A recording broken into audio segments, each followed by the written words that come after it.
Inihahandog ng lokal na pamahalaan ng Brooks Point sa ilalim ng tanggapan ng Punong Bayan at Municipal Information Office ang programa sa radyo tuwing Sabado, alas 11 hanggang alas 12 ng tanghali, ang impormasyon ng bayan para sa lahat. Hatid ng himpilang ito, ang impormasyon ng bayan para sa lahat. Impormasyon ng bayan para sa lahat. Magandang umaga bayan ng Brooks Point, lalawigan ng Palawan at sa lahat ng ating tagapakinig sa ating programang Impormasyon ng Bayan para sa lahat. Ako po ang inyong lingkod, Joshua Sariego, ang inyong makakasama sa isang oras na programang sumasa inyo tuwing araw ng Sabado sa ika-alas 11 ng umaga na sabay po nating mapapakinggan sa 104.5 Radyo Natin FM at 89.5 Radyo Bandera Philippines. Ang programang ito ay binubuo ng Balitang Bayan, Talakayang Bayan at Serbisyong Bayan. Nahatid po sa atin ang lokal na pamahalaan ng bayan ng Brooks Point sa pangunguna ni Mayor Cesario R. Benedito Jr. Mga balita sa loob ng bayan. Mga balitang dapat mong malaman. Balitang makatotohanan. Balita na ang direksyon ay pagunlad ng bayan. Balitang Bayan!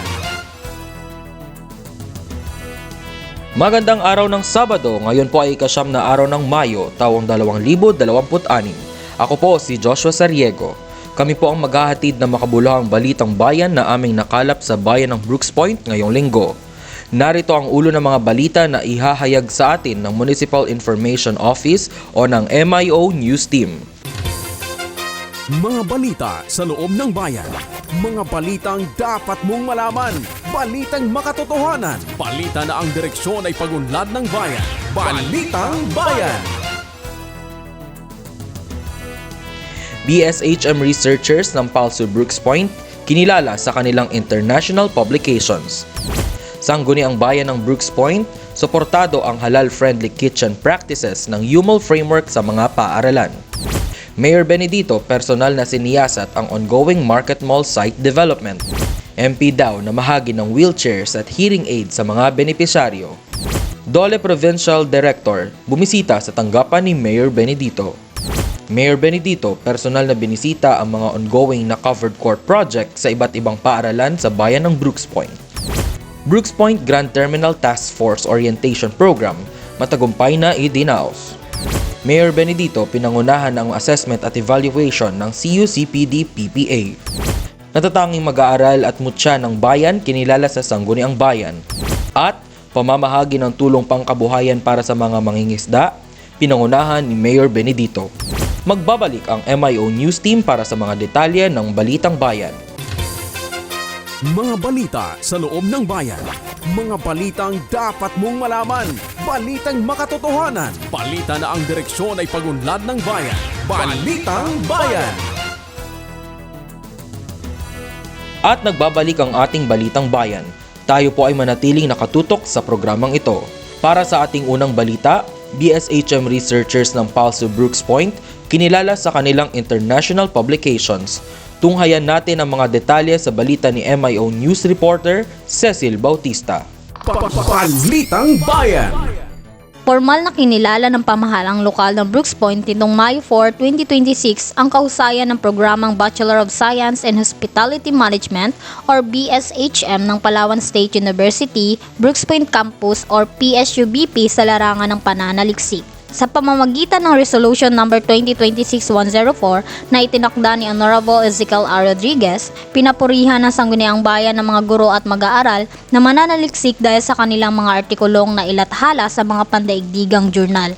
Ang pagkilalang ito ay nagpapatibay sa pulisiya ng munisipyo na itaguyod ang edukasyon at inobasyon bilang pundasyon ng pag-unlad ng komunidad.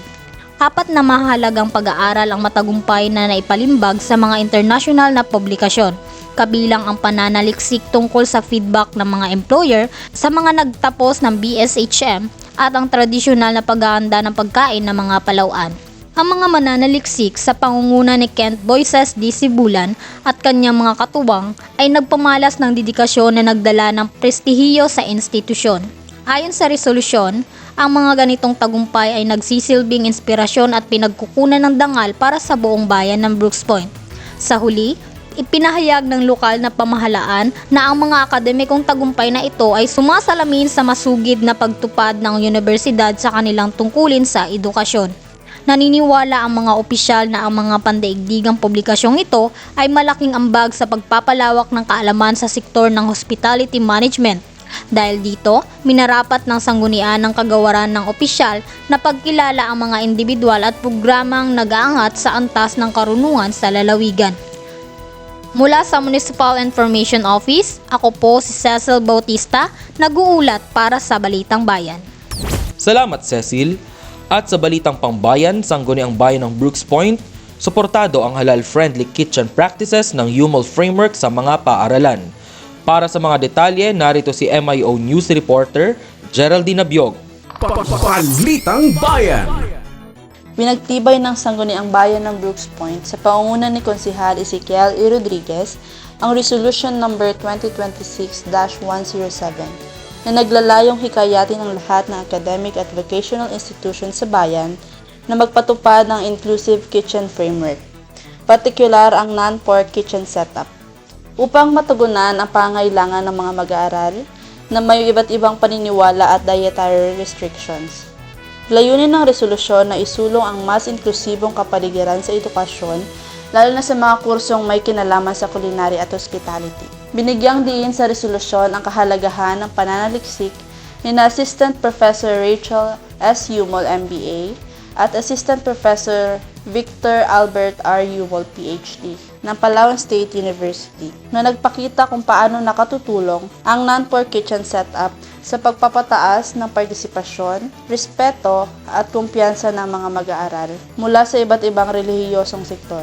Iminungkahi rin ang 3 pangunahing hakbang sa implementasyon: paglalaan ng pondo para sa non-pork equipment, pagsasagawa ng cultural competency training para sa mga guro at kawani, at integrasyon ng halal-friendly practices sa kurikulum. Sa pamamagitan ng resolusyong ito, layo ng lokal na pamahalaan na maisulong ang pagkakapantay-pantay at paggalang sa pagkakaiba-iba ng kultura at paniniwala sa loob ng paaralan. Kasabay nito, kinilala rin ang ambag ng mga mananaliksik sa pagsusulong ng inklusibong edukasyon at paghahanda sa mga mag-aaral para sa mas malawak na oportunidad, kabilang ang pandaigdigang halal tourism at multicultural hospitality sector. Mula sa Municipal Information Office, ako po si Geraldine Abiog, nag-uulat para sa Balitang Bayan. Maraming salamat sa iyo, Geraldine. Susunod, Mayor Benedito, personal na siniyasat ang ongoing Market Mall site development. Silipin natin ang buong detalye sa ulat ni MIO News reporter Liza Dabandan. Balitang Bayan. Pinangunahan ni Mayor Cesario R. Benedito Jr. ang pagbisita sa kasalukuyang isinasagawang konstruksyon ng Market Mall site development sa loob ng umiiral na public market sa Poblacion District 2 noong May 2, 2026. Ipinakita ng naturang pagbisita ang aktibong pangangasiwa ng lokal na pamahalaan upang matiyak ang maayos na pagpapatupad ng mga proyektong pang-infrastruktura sa bayan. Layunin ng isinagawang inspeksyon na masuri ang progreso ng konstruksyon at matiyak na ito ay naaayon sa itinakdang plano, pamantayan at schedule. Tiniyak din ng punong bayan na ang proyekto ay ligtas, dekalidad at makatutugon sa pangangailangan ng mga mamamayan, lalo na ng mga negosyante at mamimili sa pampublikong pamilihan. Inaasahang makapagbibigay ang Market Mall site development ng mas maayos, malinis at organisadong pamilihan na magsisilbing sentro ng kalakalan sa Brooks Point. Patuloy namang ipinapakita ng lokal na pamahalaan ang kanilang dedikasyon sa pagpapaunlad ng mga pasilidad na magpapalakas sa lokal na ekonomiya at magpapabuti sa kalidad ng serbisyo para sa publiko. Mula sa Municipal Information Office, ako po si Liza D. Dabandan, nag-uulat para sa Balitang Bayan. Salamat sa iyo, Liza. MP daw na mahagi ng mga wheelchairs at hearing aids sa mga benepisaryo. Alamin natin ang buong detalye kay MIO News reporter Yunus Badidil. Balitang Bayan. Nagsagawa ang lokal ng pamahalaan na pamamahagi ng assistive device para sa mga person with disabilities, PWDs, ngayong Huwebes, April 30, 2026 sa New Municipal Hall Lobby, Barangay Tubtub, Brooks Point, Palawan. Layunin ng programa na mabigyan ng kinakailangang suporta ang mga benepisyaryo upang mapabuti ang kanilang mobilidad at pang-araw-araw na pamumuhay. Pinangunahan ni Mayor Cesario R. Benedito Jr. ang pamamahagi kasama ang Municipal Person with Disability Affairs Office, MPDAO, designate Sylvia Rivera. Dumalo rin sila Vice Mayor Attorney Mary Jean T. Feliciano, mga membro ng Sangguniang Bayan Gender and Development GAD Office Focal Person Tricia Dian Rivera, at iba pa ang kawani ng MPDAO na nagbigay ng suporta sa programa. Kabuang 19 na foldable wheelchairs at 5 hearing aids ang ipinamahagi sa mga kwalipikadong PWD beneficiary na nag-apply sa tanggapan. Ang mga nasabing kagamitan ay pinondohan ng Gender and Development Office bilang bahagi ng advokasya sa inclusivity at pantay na akses sa serbisyo. Inaasahang makakatulong ang programang ito sa pagpapalakas ng dignidad, kakayahan at partisipasyon ng mga PWD sa komunidad. Mula sa Municipal Information Office, ako po si Yunus J. Badidil, nag-uulat para sa Balitaang Bayan. Maraming salamat, Yunus. Samantala, Dole Provincial Director bumisita sa tanggapan ni Mayor Benedito. Narito ang ulat ni MIO News reporter Christine Balderian. Balitang Bayan. Nagsagawa ng courtesy call ang Provincial Director ng Department of Labor and Employment, DOLE, na si Engineer Rhea D. Paitan sa pamahalaang bayan ng Brooks Point ngayong Lunes, May 4, 2026 sa New Municipal Hall Lobby, Barangay Tubtob. Mainit namang tinanggap ni Mayor Cesario R. Benedito Jr. ang mga bisita kasama ang Municipal Public Employment Service Office, MPESO Manager na si Abilin M. Benedito at iba pang kawani ng DOLE. Layunin ng pagbisita ang pagpapakilala ng mga plano at aktibidad para sa mga benepisyaryo ng tulong panghanap buhay sa ating Disadvantaged Display Workers o TUPAD program sa nasabing bayan. Tinalakay sa pagpupulong ang mga oportunidad na maaaring mapakinabangan ng mga kwalipikadong residente, partikular ang mga pansamantalang nawalan ng hanap buhay. Ipinahayag naman ng lokal na pamahalaan ang suporta nito sa mga programang makatutulong sa kabuhayan ng mamamayan ng Brooks Point. Inasahang higit pang mapapalakas ang ugnayan ng DOLE at pamahalaang bayan upang mas mapalawak ang serbisyong pang-empleyo at tulong pinansyal sa mga nangangailangan. Mula sa Municipal Information Office, ako po si Christine K. Balderian, nag-uulat para sa Balitang Bayan. Salamat sa iyo, Christine. Susunod, Mayor Benedito, personal na binisita ang mga ongoing na covered court project sa iba't ibang paaralan sa bayan ng Brooks Point. Balitang hatid sa atin ni MIO News reporter Florian Jean de la Torre. Balitang Bayan.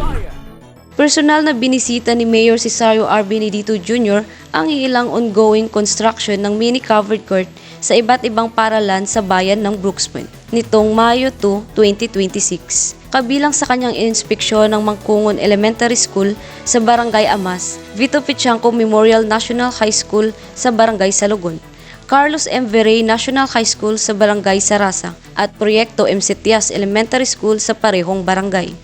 Ipinakita ng pagbisita ang tuloy-tuloy na suporta ng lokal na pamahalaan sa pagpapaunlad ng mga pasilidad pang-edukasyon. Layunin ng naturang inspeksyon na matiyak ang maayos na progreso ng mga proyekto at ang pagsunod ng mga ito sa itinatakdang plano, kalidad at schedule ng construction.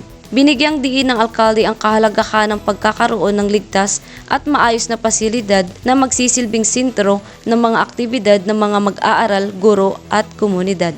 Inaasahang ang mga itinayong covered court ay magsisilbing mahalagang lugar para sa edukasyon, palakasan at iba pang gawaing pang-paaralan at pang-komunidad. Patuloy na ipinapakita ng lokal na pamahalaan ang kanilang layunin na palakasin ang infrastruktura ng mga paaralan bilang bahagi ng mas malawak na advokasya para sa kabataan at pag-unlad ng buong bayan. Mula sa Municipal Information Office, ako po si Florian Jane Q. de la Torre, nag-uulat para sa Balitang Bayan. Maraming salamat sa iyo, Flor. Samantala, Brooks Point Grand Terminal Task Force Orientation Program matagumpay na idinaos. Narito ang ulat sa atin ni MIO News reporter Geraldine Abiog. Balitang Bayan. Isinagawa ngayong araw ng Miyerkules, April 29, 2026, ang Brooks Point Grand Terminal Task Force Orientation Program sa Mayor's Conference Room ng New Municipal Building sa Barangay Tugto, Brooks Point, Palawan. Layunin ng aktibidad na ihanda at bigyan ng malinaw na gabay ang mga miyembro ng task force hinggil sa kanilang mga tungkulin at responsibilidad sa pamamahala ng terminal. Pinangunahan ni Mayor Cesario R. Benedito Jr. ang orientation kasama sina Municipal Administrator Edgar P. Lacandaso at Sangguniang Bayan Member Honorable Stalwart Joseph M. Benedito. At dumalo rin ang mga miyembro ng Brooks Point Grand Terminal Task Force na siyang pangunahing target ng naturang usapin.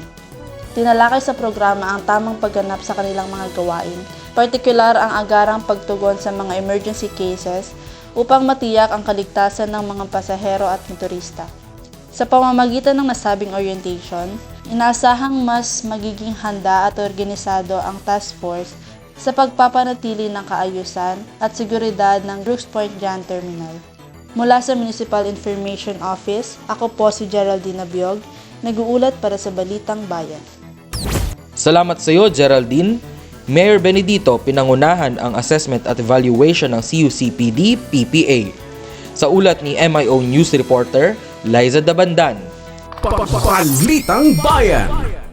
Isinagawa nitong Miyerkules, April 29, 2026 sa Gender and Development Functional Hall, Barangay Tugto, Brooks Point, Palawan, ang assessment at evaluation ng Capacitating Urban Communities for Peace and Development CUCPD programs, projects, and activities ng lokal na pamahalaan. Layunin ng aktibidad na suriin ang implementasyon at epekto ng mga programang nakatuon sa kapayapaan at kaunlaran ng komunidad. Dumalo si Mayor Cesario R. Benedito Jr. bilang panauhin at nagbigay ng kanyang mensahe ng suporta. Kasama si Municipal Local Government Operation Officer MLGOO Coraline Atienza, iba pang mga officer ng local government unit, mga focal person at designates. Sa kanyang mensahe, binigyang diin ang kahalagahan ng patuloy na pagtutulungan upang mapanatili ang kaayusan at mapalakas ang mga inisyatibang pangkaunlaran sa bayan. Tinalakay sa pagpupulong ang mga resulta, hamon at rekomendasyon kaugnay ng CUCPD-PPAs upang higit pang mapabuti ang mga susunod na hakbang ng programa. Sa pamamagitan ng masusing pagsusuri, inaasahang mapapalakas ang implementasyon ng mga proyekto na naglalayong magtaguyod ng ligtas, maayos at maunlad na komunidad sa Brooks Point. Mula sa Municipal Information Office, ako po si Liza D. Dabandan, nag-uulat para sa Balitang Bayan. Maraming salamat sa iyo, Liza. Samantala, natatanging mag-aaral at mutya ng bayan, kinilala sa Sangguniang Bayan. Narito ang ulat ni MIO News Reporter Bon Jairos Rosel. Balitang Bayan. Kinilala ng Sangguniang ng Bayan ng Brooks Point ang Brooks Point National High School sa pamamagitan ng Resolution Number 2026-124 dahil sa natatanging tagumpay nito sa Science Castle, Philippines 2026 kung saan nakamit ng paaralan ang Gold Tier Award at Research Poster Representation Award para sa proyektong SafeTurn, Solar-Powered Smart Blind Curb Warning System. Kasabay nito, formal din kinilala ng konseho ang mga nagwagi sa mutya ng Brooks Point 2026 bilang huwaran ng kagandahan, talento at representasyon ng kultura at turismo ng bayan. Ang proyektong SafeTurn ay binuo ng mga mag-aaral na sina Aliyah C. Medina, Sander Jervin E. Garcia, Joel Lab P. Abo-Abo, Joanna Lee A. Perez, at Angelo Jan C. Colesio sa ilalim ng gabay ng kanilang mga research advisor. Layunin nitong mapabuti ang kaligtasan sa kalsada sa pamamagitan ng solar-powered warning system na makakatulong upang maiwasan ang aksidente sa mga blind curb. Ang tagumpay ng grupo ay kinilala bilang mahalagang ambag sa inobasyon at kaligtasan ng komunidad. Samantala, kinilala rin sina Miss Dolores Sanchez bilang reyna ng mutya ng Brooks Point 2026. Kasama sina Miss Odyssey Lagan, Miss Marian May Marun at iba pang nagwagi sa Patimpalak. Binigyang diin ng lokal na pamahalaan ang kahalagahan ng edukasyon, kultura at inobasyon sa pag-unlad ng bayan. Sa pamamagitan ng mga parangal na ito, patuloy na pinalakas ang adhikain ng Brooks Point na suportahan ang kabataan at itaguyod ang mga programang makatutulong sa kaunlaran ng komunidad. Mula sa Municipal Information Office, ako po si Bon Jairos Rosel, nag-uulat para sa Balitang Bayan. Salamat sa iyo, Bon. At pamamahagi ng tulong pangkabuhayan para sa mga mangingisda, pinangunahan ni Mayor Benedito. Balitang hatid sa atin ni MIO News Reporter Christine Balderian. Balitang Bayan. Pinangunahan ni Mayor Cesario R. Benedito Jr., katuwang si Municipal Agriculturist Renato A. Bacosa ang pamamahagi ng mga kagamitang pangisda sa mga benepisyaryo ng Fisheries Livelihood Input Assistance na ginanap sa New Municipal Lobby, Barangay Tubtob, Brooks Point, Palawan, nitong araw ng Miyerkules, April 29, 2026. Layunin ng nasabing aktibidad na matulungan ng mga lokal na mangingisda na mapalakas ang kanilang kabuhayan sa pamamagitan ng pagbibigay ng angkop na kagamitan na magpapataas ng kanilang huli at kita. Kabilang sa mga pinamahaging kagamitan ang iba't ibang uri ng fishing gears na makatutulong sa mga epesyente at ligtas na pangingisda ng mga benepisyaryo ayon sa lokal na pamahalaan.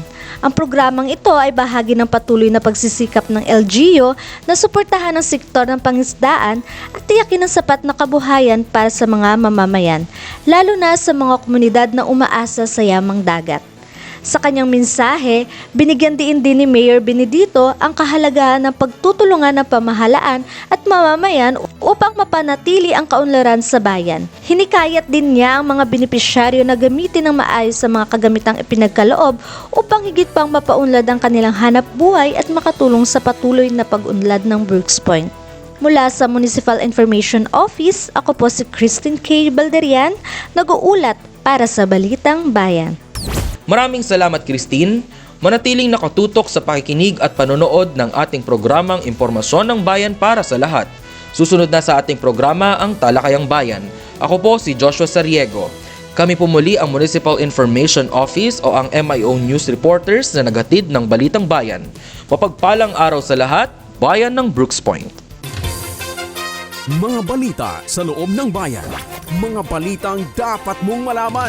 Balitang makatotohanan. Balita na ang direksyon ay pag-unlad ng bayan. Balitang Bayan. Susunod na po ang Talakayang Bayan. Abangan po natin pagkatapos lamang po ng ilang paalala. Talakayang Bayan. Masusing pag-uusapan ang mga programa at proyekto ng bayan. Talakayang Bayan. Ilalahad ang mga plano at direktiba ng pamahalaan. Pag-aaralan ang bawat anggulo ng sitwasyon. Lilinawin ang bawat issue. Magbibigay ng matalino at makabuluhang talakayan. Talakayang Bayan. At nagbabalik ang ating programang Impormasyon ng Bayan para sa lahat. Nandito na po tayo sa ating ikalawang segment, ang Talakayang Bayan. Mapalad po tayo ngayong araw sapagkat makakasama po natin ang isa sa mga seminarians na na-assign dito sa St. Joseph the Husband of Mary Parish, Brooks Point. Hindi po lingid sa ating kaalaman na nandito po tayo ngayon sa buwan ng Mayo kung saan marami pong mga debotong Katoliko ang nagse-celebrate o pinagdiriwang ang Flores de Mayo. Ngayon po ay malalaman po natin kung saan po ba patungkol ang Flores de Mayo. Kung kaya't sabay-sabay po nating i-welcome si Seminarian Jay Macolor. So yun po, magandang umaga po at maraming salamat po sa pagpapaunlak ng interview sa aming programa. Thank you sa pag-invite sa akin sa interview na ito. So ayun po, kamusta naman po kayo ngayong araw? At Super busy sa mga assignments sa parokya, lalong higit sa chapel lang sa Logon kasi Okay nagkakaroon kami ng Bible sharing. So ayan po, hindi po lingid sa ating kaalaman na every month of May, it is a summer vacation po, ano? And maraming mga kabataan, especially sa mga Catholics, ang pumupunta sa simbahan to celebrate the Flores de Mayo. Para po sa kaalaman po ng ating mga kababayan, ano po ba yung Flores de Mayo at ano po yung kahalagahan nito sa pananampalataya at kultura ng mga Pilipino? So, para sa kaalaman ng lahat, ang Flores de Mayo po ay isang selebrasyon ng simbahang Katoliko na kung saan dito ay nagbibigay tayo ng parangal sa Mahal na Birheng Maria, ang ina ng Diyos. Okay. Dito, mas lalong pinapalalim ang pananampalataya ng isang Katoliko at lalong higit sa mga kabataan. So, dito, pinapakita ang simbolo ng pagkakaisa sa pananampalataya ng mga Katoliko. Yeah. Especially napakaganda ng dahil si Mama Mary ay she is the Mother of God, Mother of diba? God, Mother of Jesus. And timely po na we are airing this episode on a Saturday and kinabukasan po ay Mother's Day. Sineselebrate din natin ng Mother's Day. And every Saturday, we commemorate na ang ating mahal na Birheng Maria. So, yun yung intended day for her. Yeah. Kasi, yun, mayroon tayong prayers na intention sa mga tao para maghingi ng tulong kay Mama Mary, maghingi ng prayers para sa kanya. Okay po. So, na-assign po kayo dito sa parokya po ng St. Joseph, the Husband of Mary Parish for a month po, ano? For a month. For a month, and it's nice to have you here along with other seminarians. Yes. So, syempre, we would like to thank our parish priest, Reverend Father Jesusinio B. Panganiban Jr., along with our assistant parish priest, Reverend Father Kim Luis A. Laganson. Bagamat po, hindi po sila available ngayon They're because of currently having assembly, Yeah. clergy assembly sa Puerto Princesa. So, yun po. Thank you for that po. Ano naman po yung mga nakandang activities para sa Flores de Mayo ngayong taon dito sa ating parokya? Kailan at saan po ito ginaganap? Ang mga aktibidades po sa ating parokya, dito po sa St. Joseph, the Husband of Mary Parish, ay siyempre una ang Flores de Mayo na ginagawa tuwing hapon. Araw-araw po yun. So, pwede po siyang ang mga kalahok po dito ay mga kabataan. Ginagawa po yun araw-araw. And then, sa darating na May 31, sa pinaka-last day ng May, magkakaroon tayo ng Santa Cruzan. Okay. May mga participants per chapel na magsasagala. Ipoportray nila si Mama Mary through sa litany, Yeah. titles ni Mama Mary. So, napakaraming titles po ni Mama Mary po. So, gusto ko lang din po malaman po, Brother Jay, you've been in the seminary since you were grade 7, and Yes. I believe you are very tied with the church or chapel kung nasaan ka man po ng iyong mga kabataan. Kamusta naman po yung experience ninyo sa Flores de Mayo? Kayo po ba yung uma-attend? Ang Flores de Mayo po na last na attendan ay yung bata pa lang po ako. Kasi yung sa seminary, meron kaming mga activities na hindi nasasako na ng Flores de Mayo. Pero yung sa mga oras na nakapag-attend ako ng Flores de Mayo, yung pinakamahalagang parte ng Flores de Mayo ay yung pagbibigay ng bulaklak kay Mama Mary. So doon pa lang makikita mo yung amat-amat na pagmamahal kay Mama Mary through offering ng flowers. How about the Santa Cruzan? Naranasan nyo rin po bang magbuhat ng arko ng mga karina during Unfortunately po, hindi po ako nakakaranas ng okay. ng pagtutulak o pagbubuhat ng arko. Pero kasi pag seminarista, maraming ibang gawain sa parokya. Kami yung nagpaplano po ng kung paano ang galaw ng program, lalong higit sa Santa Cruzan, sa Flores de Mayo. Pero yun nga, yung fortunate naman ako kasi na nakikita ko naman yung result ng ating program. Matanong ko lang po Brother Jay, bale nag-start po yung Flores de Mayo nitong May 1, May of 1. course. Yes. Then dito sa ating parokya, syempre napaka-active naman po ng mga kabataan dito at ng mga katekista to assist the children na uma-attend to celebrate the Blessed Mother. So, aside dito po sa parish na St. Joseph, the Husband of Mary Parish, ano pa po ba yung mga kapilya po dito sa bayan ng Brooks Point ang nagse-celebrate din po ng Flores de Mayo? Anong mga barangay po if you are familiar?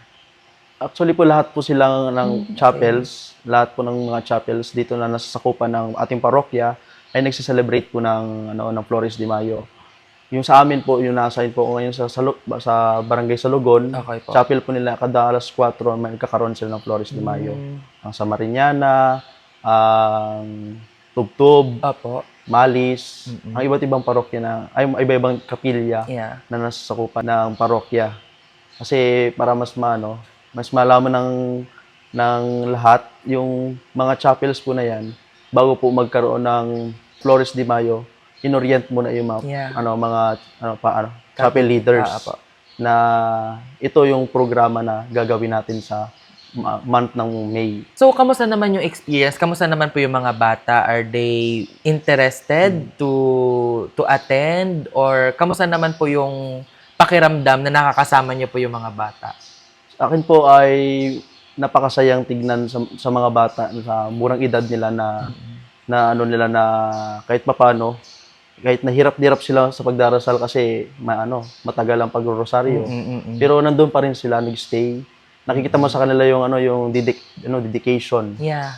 na mag-pray kahit alam nila na hindi siya madali. Apo. O tsaka yung ibang mga bata, alam naman natin puro laro, yung Yeah. puro Oo, pagkain. Totoo po. Merienda lang yung habol. Pero sa nakikita mo sila yung Flores de Mayo is part ng kanilang childhood. Yeah. Part ng kanilang childhood. Kasi ito yung madadala nila paglaki nila. Maganda po no na nakapag-experience sila ng Flores de Mayo kasi for the time being matutulungan sila nitong mag-grow kapag tumanda sila. Let me share some of my experiences doon. Nung first time ko mag Flores de Mayo, I think grade 5, masaya sa feeling kasi doon ako natuto mag rosary. And at the same time, natutunan ko yung mga different mysteries. Yung mga mysteries, kung ano man nangyari doon. At syempre, nakatulong ito sa akin nung nag-high school ako. Being able to attend the Catholic school. Medyo head start sa akin yung ganun. Kaya sabi ko, napakasaya sa feeling na nakapag-experience ng Flores de Mayo. So, thank you for that. Ask ko na lang din po, ilan po ba yung edad ng mga kabataan na pwede pong sumali sa Flores de Mayo? So, ang pagsali po sa Flores de Mayo, sa tingin ko ay 5 years old. And sa simula 5 years old. At saka sa mga matatanda, pwede pa silang mag Flores de Mayo. Kasi ang Flores de Mayo po ay isang debosyon.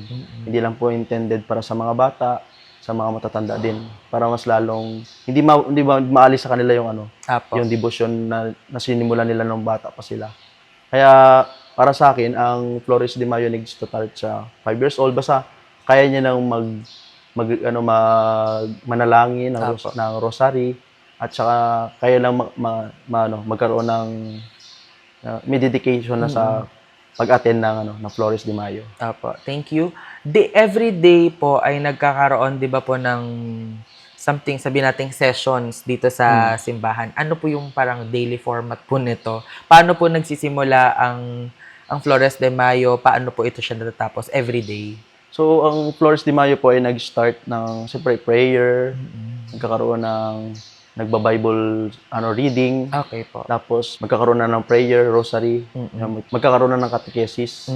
So, ipapakilala na si Mama Mary. Iba't ibang, every day, iba't ibang tema, iba-ibang paksa. Okay. So, yung pagkakaalam ko, yung unang araw ay ano ba yung Flores de Mayo. In-explain ng mga katekista kung ano ba yung Flores de Mayo. Then every day nagpapalit-palit ng paksa according sa title ni Mama Mary. Okay. Then after nun magkaroon ng catechism, magkakaroon na ng mga games. Then mag-o-offer na ng mga flowers. Then ibang mga hindi lang games, mga activities. Then, after nun, mag-e-end ng prayer. Napaka-exciting at nakakamiss maging bata sa ganong feeling. Parang sabi ko, nung kabataan namin dati, parang dito lang din kami sa parokya nag-suspend ng aming summer vacation. And it's nice to know na yung mga kasamahan ko, bagamat iba-iba yung mga path na tinahak namin, ay nakikita ko na alam kong nag-grow sila spiritually. Sa inyo pong pananaw, Brother Jay, paano po nakakatulong yung Flores de Mayo o pagpapalalim ng pananampalataya at pagkakaisa ng komunidad dito sa bayan ng Brooks Point? So, alam naman natin, di ba, sa pananampalatayang Katoliko, si Mama Mary ay isang ina. So, sa pamamagitan ni Mama Mary, sa ating Flores de Mayo, magkakaroon tayo ng pagsama-sama. Kasi siya yung naging sandalan ni Jesus nung siya nahihirapan. Siya ang naging katuwang ni San Jose sa pagpapalaki kay Jesus. So sa pamamagitan niya, tayo ay ginagabayan bilang isang pamilya. Ginagabayan na siya ang modelo natin sa pananampalataya. Siya ang ina natin na saklolo. Di ba? Siya po yung gabay natin dito sa ating parokya. sama-sama po tayo sa bilang pamilya, nanay, tatay, mga anak, mga lolo't lola. Siya po yung gumagabay sa pamilya. And it bringing family together, bringing all youths together as one family. At magandang tignan po sa Flores de Mayo. Kahit konting bagay lang, makikita mo doon yung collaboration ng bawat isa. Makita mo sa mga nanay, sila naghahanda ng pagkain, yung mga bata nagpi-prayer. Sa mga maliliit na bagay na gano'n, nagkakaroon ng pagsama-sama at pagdadamayan. And of course, we would like to thank na rin po yung mga generous individuals na nagbibigay ng mga merienda dito sa ating mga kabataan. Please know that your efforts and your services Thank you po. very much appreciated.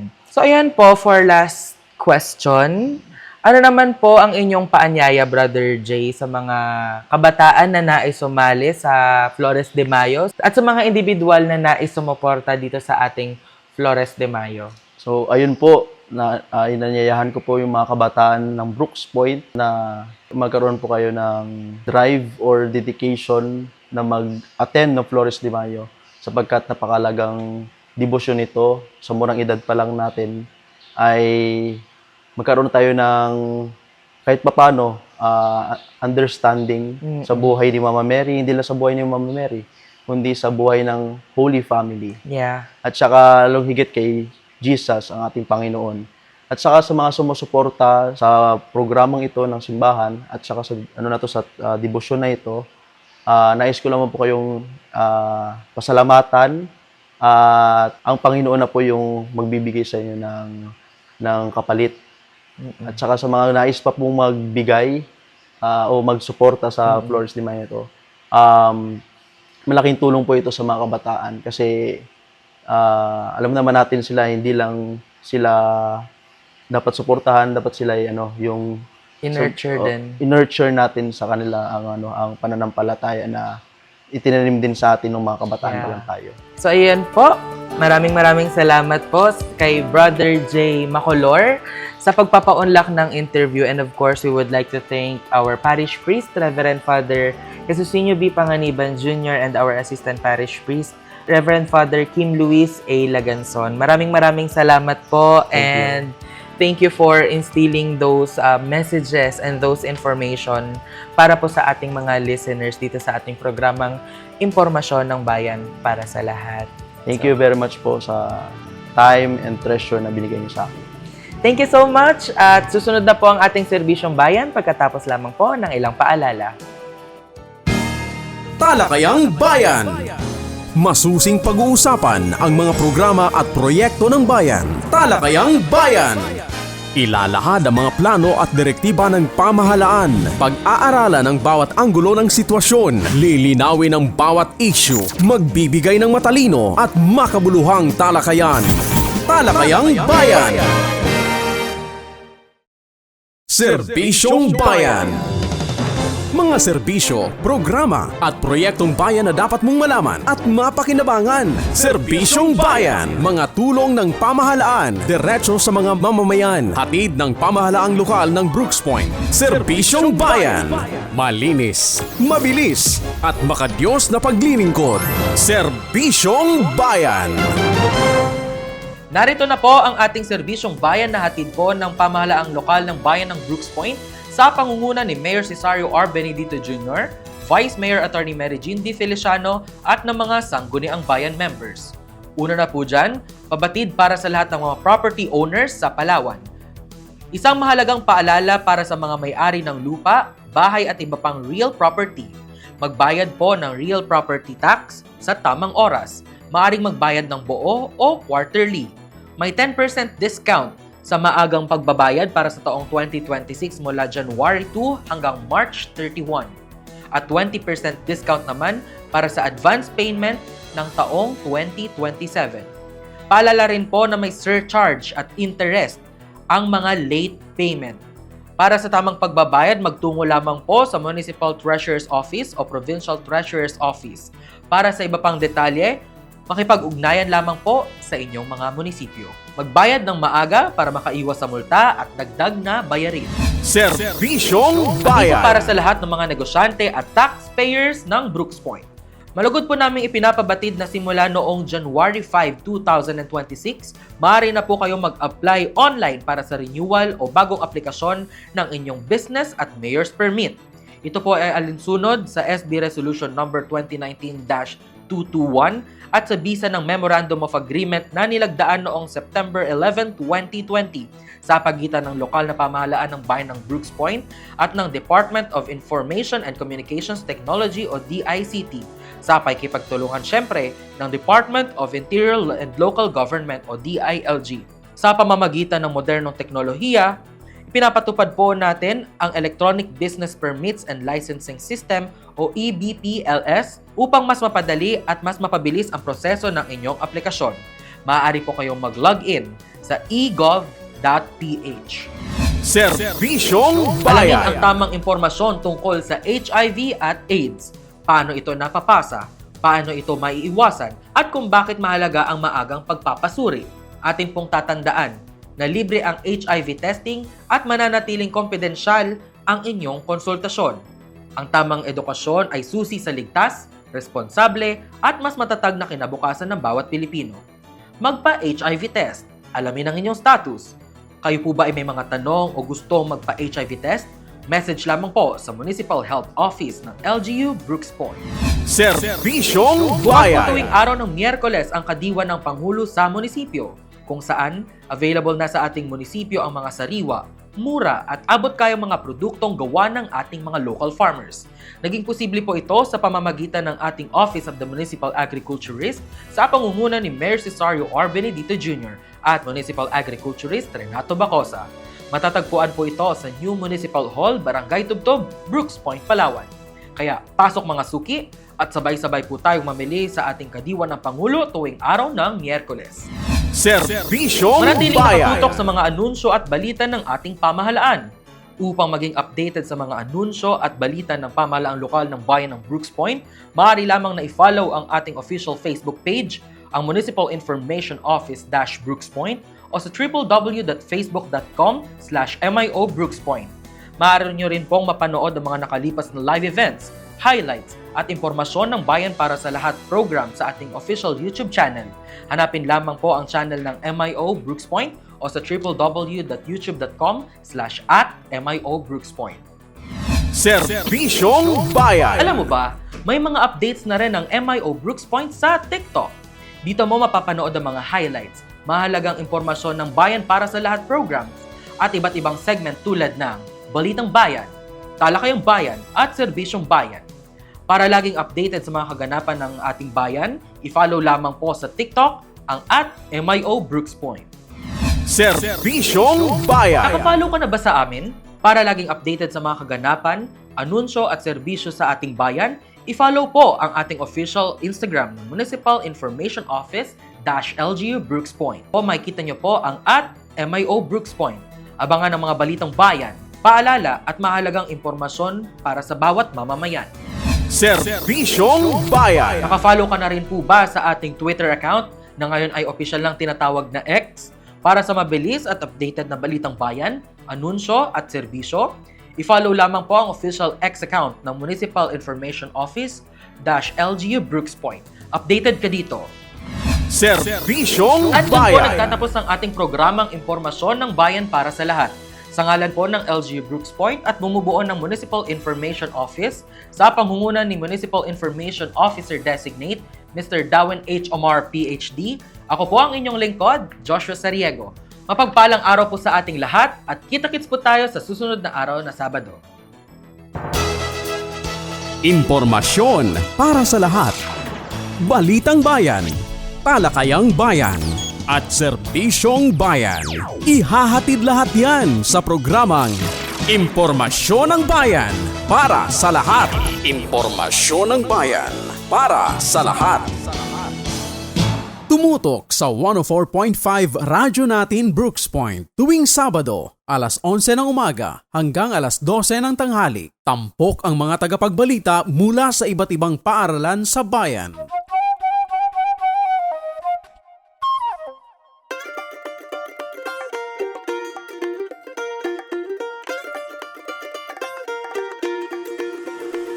Tara na, tayo'y sama-sama.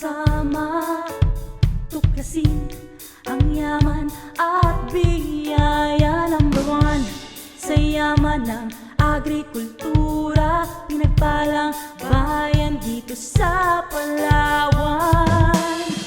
Kulay na kasaysayan dito sa Brooks Point, Palawan, mayaman na lupain at karagatan dito sa Brooks Point, Palawan. Mga mamamayan ay nagtutulungan, lahat nagmamahalan, payapang tahanan o aming kanlungan, pinagmamalaking hiyas o Brooks Point, Palawan.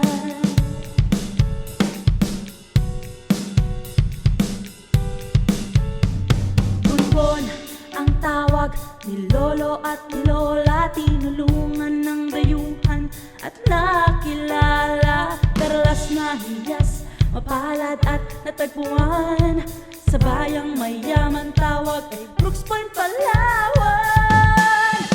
Kulay na kasaysayan dito sa Brooks Point, Palawan, mayaman na lupain at karagatan dito sa Brooks Point, Palawan. Mga mamamayan ay nagtutulungan, lahat nagmamahalan, payapang tahanan o aming kanlungan, pinagmamalaking hiyas o Brooks Point, Palawan.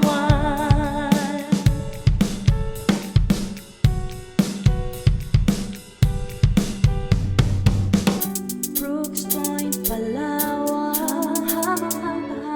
Brooks Point, Palawan, para ang mamayan. Brooks Point, Palawan, ligtas na kapaligiran. Brooks Point, Palawan, Diyos sa iyo ang may laan. Brooks Point, Palawan, Brooks Point, Palawan, pinagpalaan ang mamayan. Brooks Point, Palawan, Brooks Point, Palawan. Nakasaysayan dito sa Brooks Point, Palawan, mayaman na lupain at karagatan. Kulay na kasaysayan dito sa Brooks Point, Palawan, mayaman na lupain at karagatan dito sa Brooks Point, Palawan. Mga mamamayan ay nagtutulungan, lahat nagmamahalan, payapang tahanan o aming kanlungan, pinagmamalaking hiyas, payapang tahanan o aming kanlungan, pinagmamalaking kuyan o Brooks Point, Palawan.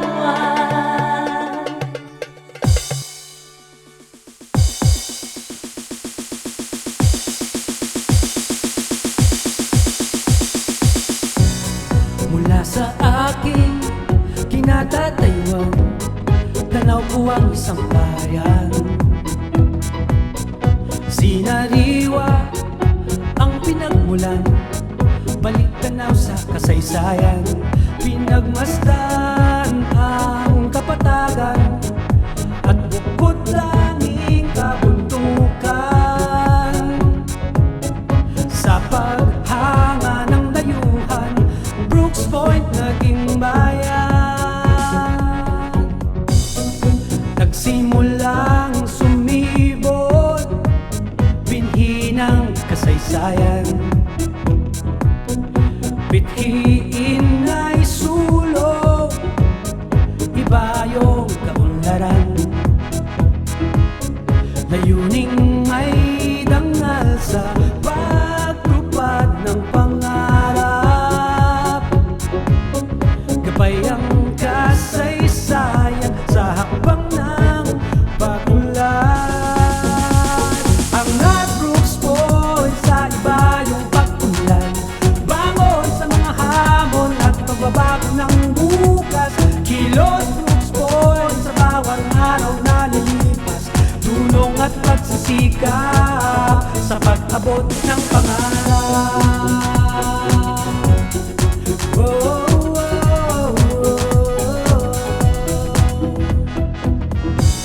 Maka-Diyos, makabayan, makatao, makakalikasan. Buod sa pag-ulat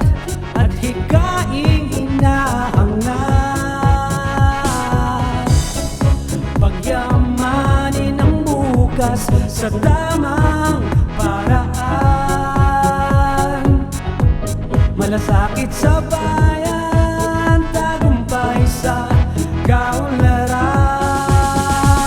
Angat Brooks Point sa iba yung pag-unlad, bangon sa mga hamon at pagbabago ng bukas.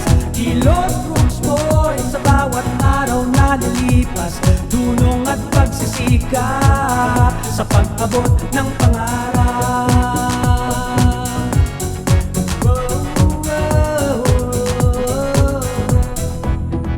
Taglay mo ngayon ng malinaw na kasaysayan, pagkakaisa sa pagsulong sandata ng kaunlaran.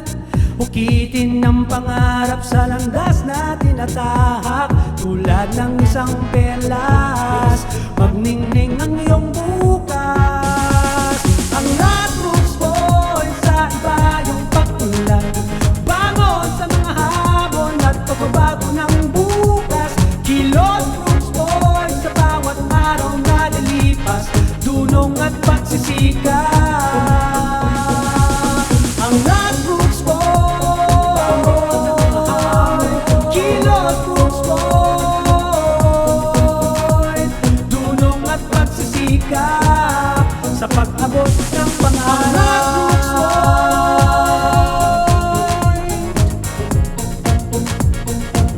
sa pag-abot ng pangarap.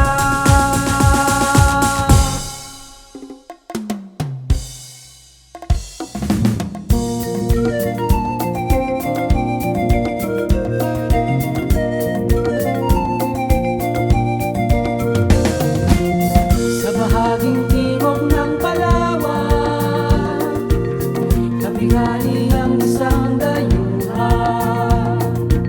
Sa matayog na kabundukan, itinatag ang isang bayan.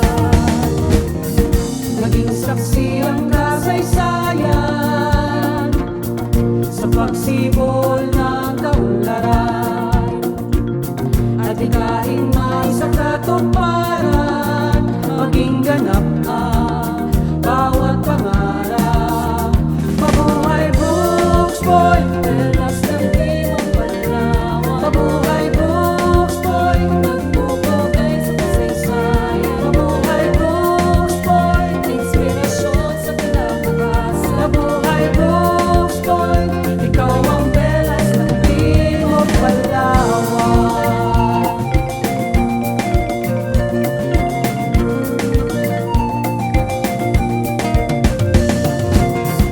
Sa pagsulong ng ating bayan, magpapalawak sa kaalaman, kalusugan at ang kabuhayan, kultura at sining pagyayamanin. Magbabantay sa talikasan, ang laban mo ay aming laban. Ehemplo sa bawat kabataan, para sa Diyos at sa buong bayan. Mabuhay Brooks Point, pelas ng timog Palawan. Mabuhay Brooks Point, nagpupugay sa kasaysayan. Mabuhay Brooks Point, inspirasyon sa kinabukasan.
makita.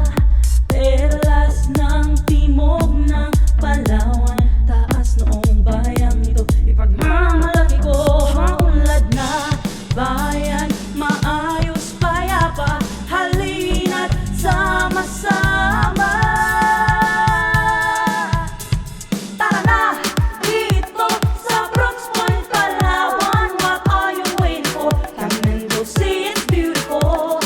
Tara na, dito sa Brooks Point, Palawan. Sumayaw ka sabay ng hangin, magsaya sa mga tanawin. Halina't mag-enjoy in Brooks Point, Palawan.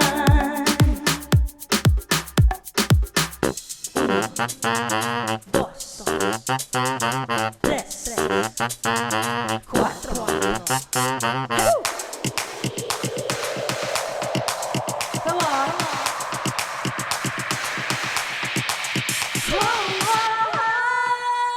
Tara na, dito sa Brooks Point, Palawan.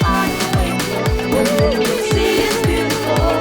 Tara na, dito sa Brooks Point, Palawan. Sumayaw ka sabay ng hangin, masaya sa mga tanawin. Halina't mag-enjoy. Halina't mag-enjoy. Brooks Point, Palawan. Hey!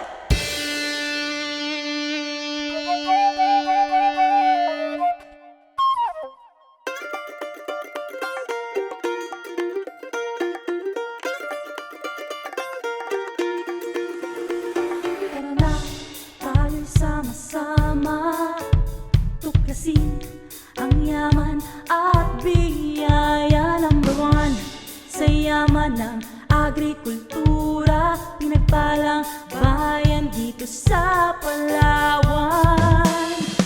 Kulay na kasaysayan dito sa Brooks Point, Palawan. Mayaman na lupain at karagatan dito sa Brooks Point, Palawan. Mga mamamayan ay nagtutulungan, lahat nagmamahalan. Payapang tahanan o aming kanlungan, pinagmamalaking hiyas o Brooks Point, Palawan.